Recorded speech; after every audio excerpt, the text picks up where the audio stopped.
asked Betty, who's in charge of the Mission Hospital, I said, I want to interview a witch doctor. And so I had a chance to interview him, and I shared how Christ changed my life. I said, Jacques, let me tell you something. I said, these spirits that you think you worship, that come to you to give you information and power, these are not gods, they are demons. I said, one day, Jacques, these spirits that you think you control through your voodoo, when they are done using you, they will seek to destroy you and discard you like garbage. I said, the only one that can deliver you in that day, Jacques, is Jesus Christ. I said, do you want to pray to give your life to Him? He said, no, but I do want you to pray for me, but I'm not ready to give my life to Christ yet. So we left, and Betty told me, that after we left, no one had any contact with him. They totally shunned him. And Betty said this man was the meanest man she'd ever met and had killed more people. He was a killing machine in Haiti through his voodoo. So here we come back. And as soon as Jacques heard that I was coming, he came down to the compound and he saw Bob. Bob gave him a watch and gave him a little cross. And then David took Jacques and brought him to me. And through the conversation, he was talking about that he wanted to give his life to Jesus Christ. Now, I want to make sure, you see, I'm not one that just all of a sudden leads someone to Christ without them realizing what they're getting into, especially someone like a witch doctor. He's got several women. He's living with kids of different women. He's involved in all kinds of different, voodoo practices. And I want to make sure he realizes what the cost is and what it means to give your life to Jesus Christ. So I said, listen, Jacques, we're going to come up to your house tomorrow. We'll have Bible study together. And there we are up at his little hut. I'm sharing with him the gospel. Outside the hut, people from the village began to gather around. They're looking in the village hut. And I get ready to leave because I don't want to push salvation on Jacques too fast. And I get ready to leave the hut and say, Jacques, I'll be back tomorrow. We have more Bible study tomorrow. He calls me back. He says, I want you to pray for me.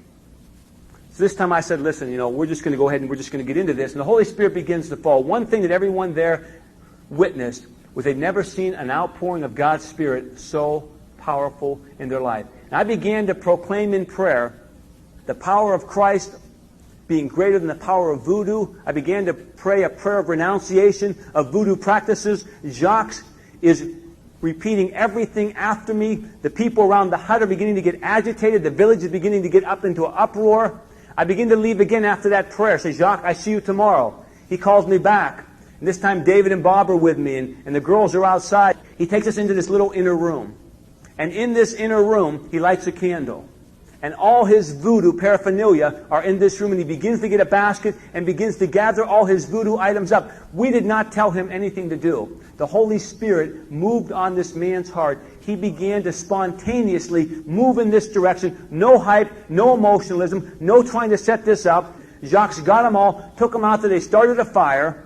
Now the village people were gathered around. Karen and Tony and a few others saw two men run over with machetes.